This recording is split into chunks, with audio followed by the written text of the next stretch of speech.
What's going on, tubes? It is your boy Will Black Oni Wiggins here for another exciting video, and I'm so excited to be talking to you guys about some of these really cool things coming. One of these cool things is Neo. Now, developer Tecmo Koei concluded their latest beta demo for Neo on September 4th, and I've had an opportunity to spend extensive time with it, starting with the previous alpha earlier in the spring. In this hands-on preview, I'll detail the pros, the cons, and hopefully some changes leading up to the February 2017 release. Black Oni. So, right off the bat, I can just tell you that I'm incredibly excited for this game. And there are a couple of reasons for that. The fantasy-based feudal Japanese setting is one of my all-time favorite aesthetic settings. Evidenced with the name of the site, Black Oni. This setting includes samurai, ninja, magic, or Onmyu in relation to Neo, Oni, and other mythological creatures and ideas and concepts, in addition to the architecture and the attire worn. The setting sets a foundation for wild, inventive, and beautiful game design, reminding me exactly why I love the beloved franchises Neo derives itself from, like Onimusha. Hopefully we can see Neo succeed, because maybe at some point we'll also see Capcom finally wise up and step up to the mantle and make either a remaster or a reboot or continue the Onimusha series. But in that same way, I kind of don't want them to do it, because if Neo is successful, as I'm hoping it will be, and Capcom sees this and then like, oh, we should start making this video game now, I'll be kind of pissed, because like, you should have done this from the get-go. Now you're trying to ride on the success of what Neo was doing now, and it's just cashing out on this. So I don't know. In terms of one gripe I have about Neo, aesthetically at least, is in regards to the main character. Now, I want to preface this by saying that William isn't necessarily not worthwhile in terms of character exploration, in terms of learning more about how he fits into the world, but I'm kind of confused as to why Team Ninja decided to go with a white male Geralt knockoff as the main driving force for this narrative. Interestingly, the game incorporates many historical characters based on real people throughout history, and William did exist, just in a much different way than he does in the game. So I find value in basing the characters off of real non-fictional characters like that. That's really cool, but couldn't the same have been said about anyone else? Like anyone else from any other country going to Japan for any reason, the same way they did with William? I don't know. I'm kind of confused as to why they went with that guy, but maybe that's just my personal gripe, not necessarily a design flaw. It may have been a more interesting character design if the designers decided to go in a totally different route, as we already have countless games with white male protagonists. So while this isn't necessarily an issue, I'd prefer to even see a system set in place to change William's physical appearance to be whatever you want it to be, including a female. So if this was a situation where it was just like a last name and you could choose to be a male or female, you could be Hispanic, you could be black, you could be white, you could be Asian, you could be whatever you wanted to be, I think that would have been a much more compelling scenario and story to tell, similar to what BioWare has done with Mass Effect. The way that they beautifully tied in the design of the game and how everything was centering around Shepard. Shepard was just the last name, it was just the moniker of what the player was being called. So I feel like they should have done the same thing with this. They could have done something even more interesting, whereas they would have had players who wanted to be female actually pretending on the outside, similar to like Mulan, where she had to make it seem as though she was a male in order to fight in the war. This would have been a really great opportunity to do something really similar and really cool. So I'm kind of bummed that they aren't going in that direction, but maybe they'll change. Who knows? Maybe this video will change their mind.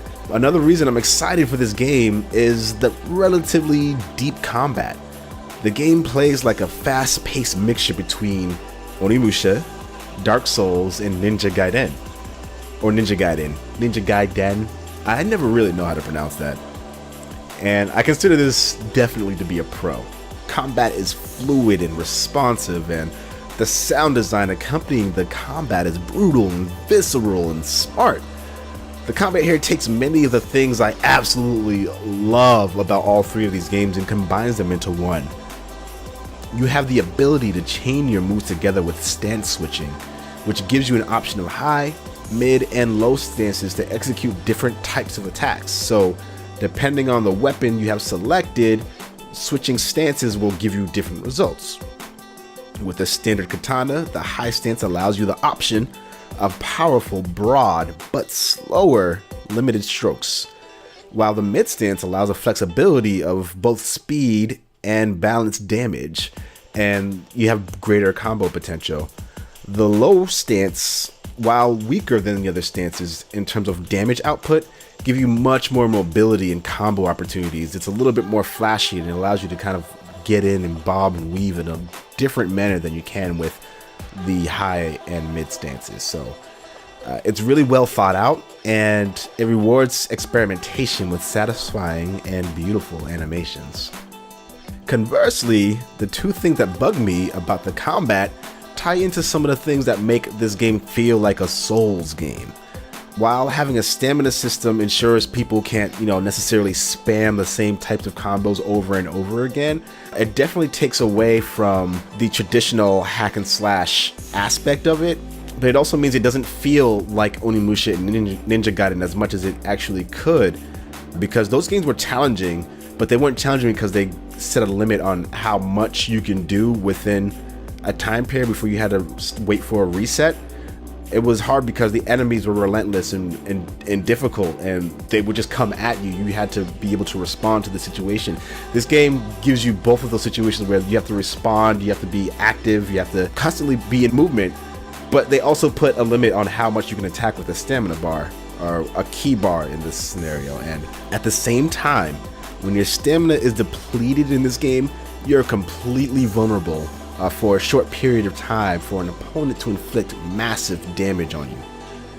This is one of the top complaints the community has had regarding the gameplay, and Team Ninja has issued a statement based on this feedback from players across both of the public testing phases, noting that the punishment for running out of ki has been reduced from the completely unforgiving disadvantage you were placed in to something a little bit more manageable. So you still won't be able to respond to situations and attack the same way that you would if there wasn't a stamina system in place, but you won't be vulnerable and left for a massive amounts of damage based on that. So that's at least a good thing. Another positive about this game, which can in some ways also be interpreted as a negative, is that the game has been in development forever. It was announced back in 2004 and has since undergone massive redesigns before it was finally made into what it is today. The original premise had the game playing very similar to a warrior style game, where a character faces off against hordes of enemies. Many make the argument that this game has been in development for entirely too long, and we shouldn't accept that as it has taken so long to release. So there's an argument that can be made for that, for sure. We shouldn't have to wait this long for this game to come out. And now with the additional delay to February, seeing as how the game was supposed to release in 2016, that's a little frustrating. My stance on the delays being necessary still stands, however, as the game we have versus what was shown or discussed regarding the game are very different, and the game we have now is awesome. This is indeed one of those scenarios where the delay has helped shape the game into something much more interesting than it would have been without. I feel as though there's a lot riding on this game. Nioh has been in development for ages, and there aren't too many current games that rely heavily on Japanese lore the way Nioh does. In order for the game to be considered a breakaway success, it will likely need to sell at least 2 million units. If it isn't successful, it may signal to other developers that they shouldn't even pursue games that are like this, which I feel would be a huge mistake. But what about you? Are you excited for this game? Do you even know what Nioh is? Is this your first time seeing the game? Let me know in the comment section down below, right after you press the like button, to let me know that you've actually liked the video, or if you didn't, you can press dislike, that's fine. And subscribe so that you can see more awesome stuff like this, and so I can continue delivering you guys more awesome content with hopefully more exclusive content as well as the channel grows. I mentioned it before, I'll mention it again. There is a second channel dedicated to all the people within my Black Oni crew who want to create content. And so I created a space for us to share our content and share it with you guys. So Black Oni Collective, youtube.com/Black Oni Collective is where you can go see that. If you want to see me live streaming, just go to twitch.tv/Black Oni. As the channels continue growing, I'm going to continue giving you guys more and more awesome experiences. So keep up the support, really appreciate it. And I'll catch you on the next video. Game on, Black Oni out.